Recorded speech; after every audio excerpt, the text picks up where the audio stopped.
Olha, a nossa conversa a partir de agora é com o médico pediatra, presidente da Sociedade Alagoana de Pediatria, o Dr. Marcos Gonçalves. Dr. Marcos, antes de mais nada, um bom dia. Eu gostaria que o senhor se manifestasse.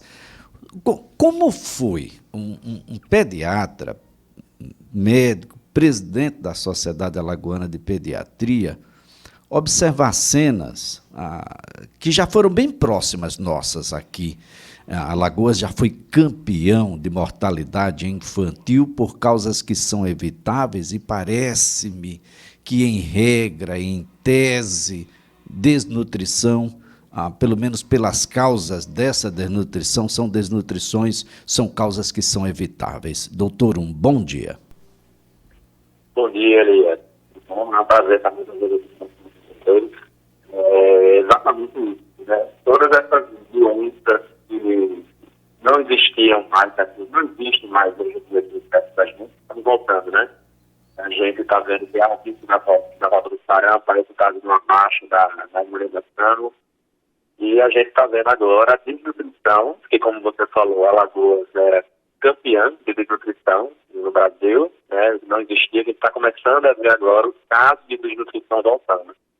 E isso são causas completamente evitáveis. Tanto essas doenças infecto-contagiosas, né, por conta da vacinação, imunizando as crianças, a gente vê que essas doenças desaparecem por completo, e uma causa muito evitável, principalmente no primeiro ano de vida da criança, é uma dieta balanceada, adequada. Se isso ocorrer, não vai ter desnutrição.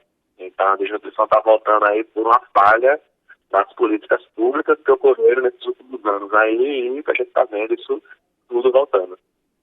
Agora, doutor Marcos Gonçalves, do ponto de vista técnico, científico, médico, quando é que a gente pode chegar à conclusão de que uma criança está desnutrida?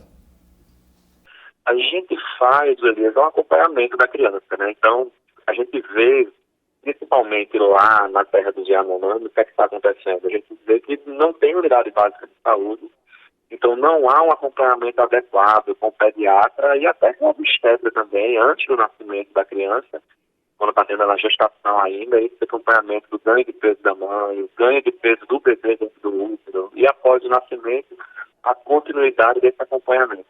Então a gente vê, do ponto de vista técnico, exame e medida da criança, é a coisa mais simples que existe.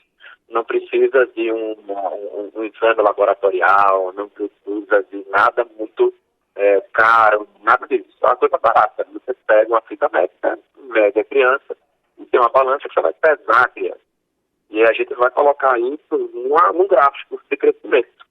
E a gente vai comparar se a criança ali está seguindo adequadamente o ganho de peso ao longo dos meses, ou se ela está caindo, né, no caso da desnutrição, e a mesma coisa com a estatura, o comprimento da criança. A gente vê, vai acompanhando mensalmente aquilo ali, vê se ela está ganhando peso adequadamente, está ganhando estatura, o comprimento adequadamente, e caso contrário, ela vai perdendo, a gente vai tendo o sinal de alerta. E a gente vê que ela pode estar entrando em desnutrição. E aí nós vamos intervir para que isso não ocorra. Toda a orientação da dieta adequada, aleitamento na forma exclusiva, que é o 6º mês de vida. Depois do 6º mês de vida, começar a introdução alimentar, uma introdução alimentar balanceada, com os alimentos corretos. Né? A gente acha muitas vezes que a desnutrição ocorre por conta de uma falta de um nutriente, mas ela pode ocorrer também, você pode dar um nutriente exagerado em comparação com os outros. Então, a dieta, por exemplo, rica em açúcar, carboidrato, apesar de ter muita energia, né, esse desbalanço também leva à desnutrição. Então, todo esse acompanhamento com o pediatra nos primeiros meses de vida é essencial para que isso não ocorra. Tanto as doenças, a orientação correta na imunização, a orientação correta também da dieta da criança. Doutor Marcos, desnutrição, em tese, em regra, pode ser revertida?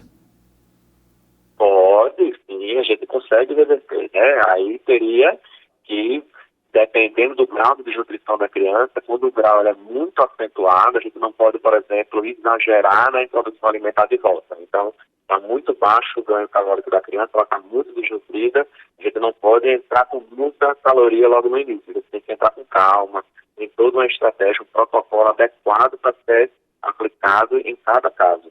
Mas, com certeza, a criança, independente se ela está com uma desnutrição muito grave, claro, se ela não estiver muito grave, já com infecção, se for só a desnutrição, a gente introduzindo os alimentos adequados na dieta da criança, a quantidade adequada, a qualidade adequada, a gente consegue se reverter a desnutrição. Quais são as consequências, as sequelas deixadas por uma desnutrição prolongada? A gente pode chegar à morte, doutor? Pode, com certeza. Há um desbalanço na dieta da criança, levando a um grau de desnutrição, principalmente os mais graves, vai afetar principalmente, além do ganho do peso, além do ganho da baixa crescimento da criança, a gente vai ter um comprometimento muito importante no sistema imunológico da criança. Então, a imunidade de uma criança desnutrida não funciona adequadamente. O sistema imunológico está muito baixo, então é como se estivesse com portas abertas para atacar qualquer tipo de infecção. Então, o principal motivo pelo qual as crianças desnutridas acabam indo a óbito não é pela própria desnutrição em si, mas por conta das infecções que a criança pega. Então, a criança com desnutrição pega muita infecção respiratória, então pneumonia, pode pegar também muita diarreia. Então, são essas infecções que acabam levando, na maioria das vezes, o óbito da criança. Então, sequelas do sistema imunológico são as principais. O número de infecção aumentada também acontece bastante. Outra coisa que leva a sequela, a gente acaba não conseguindo reverter, é a questão do desenvolvimento neuropsicomotor. Né? A criança ela pode até atingir um desenvolvimento adequado depois que a gente renuncia a criança.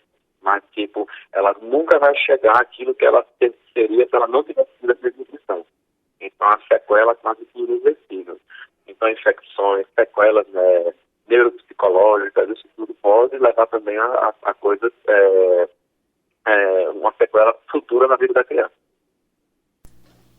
Bem, então a gente aproveita aqui para passar alguns dados para os conselheiros tutelares, que não podem ser confundidos com cabos eleitorais, aos órgãos ministeriais, a quem cabe a fiscalização, pois estamos falando de crianças menores de 1 ano, aos vereadores e prefeitos, onde a primeira infância se manifesta com mais intensidade, ou assim deveria, aos governos estaduais, ao governo federal. Os dados são do Sistema Único de Saúde até dezembro do ano passado e é relativo a crianças menores de 1 ano. A situação não é absolutamente nada fácil. Isso não é coisa de índio e não é coisa só dos Yanomamis. Nós temos aí uma situação onde os estados que estão na região Nordeste, alguns reverteram a situação e mantêm isso com muita firmeza e outros sucumbiram. É o caso, por exemplo, do estado da Bahia. O estado da Bahia é hoje o grande campeão de bebês internados com o tema desnutrição. São 480 internações. Para se ter uma ideia, é o estado que mais internou crianças nessa condição. Aliás, não é uma coisa só do interior da Bahia. A cidade de Salvador é a capital com maior número de internações também. 480 no estado da Bahia. O estado do Amapá internou 9. O estado do Piauí, que junto com Alagoas disputava aí o primeiro lugar em mortalidade infantil, internou 27. O próprio estado de Alagoas internou 40, já está crescendo de novo, enquanto os estados do Maranhão e da Bahia mantêm essa situação. O estado do Maranhão com 280 internações e a Bahia com 480. O Nordeste ainda sofre e muito com essa desigualdade que é desmedida e com as oportunidades de alimentos seguros porque ele precisa ser todos os dias, em todas as refeições e de qualidade nutricional adequada, doutor. Isso, exatamente. Então a gente está vendo exatamente isso, Elias. Coisa que a gente passou por um tempo aí que a gente não via crianças internadas por desnutrição. Era uma coisa que antigamente se via bastante. Existiam enfermarias específicas só com crianças internadas para renutrir. E ao contrário de uma internação simples, por exemplo, de pneumonia, você interna uma criança com pneumonia, a criança fica internada 7 dias, 10 dias no máximo, e você consegue dar alta para essa criança. Uma criança que tem desnutrição, essa internação é uma internação prolongada. Você não consegue renutrir uma criança num período curto desse. A internação ela vai durar 15 dias, 20 dias, chegando até 30 dias, até você conseguir renutrir a criança. Então, é uma internação prolongada. E a gente não via mais isso. E agora a gente está começando a internar essas crianças de novo. É uma questão muito, a gente tem uma questão muito cultural, por exemplo, aqui no Nordeste, a introdução de leite de vaca precocemente na vida da criança e o leite de vaca com açúcar, né? O pessoal gosta de botar mucilagem, né? Aqueles produtos que deixam, teoricamente, o leite mais líquido. Mas é aquilo que eu falei, isso leva a um desbalanço nutricional na dieta da criança. Então as crianças ficam desnutridas, acabam pegando infecção intestinal, acabam internando. A gente já internou várias crianças na UTI por conta de quadros parecidos com esse e também já a criança levando a óbito justamente por causa dessa desnutrição. Então é importantíssimo o segmento com o pediatra nos primeiros meses de vida, a orientação correta quanto à amamentação até 6 meses de idade, depois disso como fazer a introdução adequada na dieta da criança, evitar açúcar, né, para que a criança tenha o desenvolvimento adequado, tenha o ganho de peso adequado e um crescimento adequado. O gado brasileiro, o boi brasileiro, ele é melhor monitorado do que as crianças, que ainda sofrem, boa parte delas, é um percentual ainda expressivo, que sequer existem do ponto de vista oficial, não tem sequer um documento, e quando tem no documento não tem pai, e quando tem não tem dinheiro para ter alimentação adequada, e quando tem não tem cultura, não tem educação para tê-lo, é um inferno. Essa coisa precisa definitivamente ser revista. As pessoas e principalmente as autoridades precisam ter um comportamento mais responsável para com as futuras gerações. Nós estamos com a situação de hoje, de consumo, o consumo de tudo, a gente consome até nós mesmos, é um consumo próprio, é uma autofagia terrível, uma coisa que cada um se autoconsome, de modo que a gente não tem previsibilidade, não tem horizonte, não tem esperança, doutor, é uma coisa terrível. Doutor Marcos, mais uma vez, muito obrigado.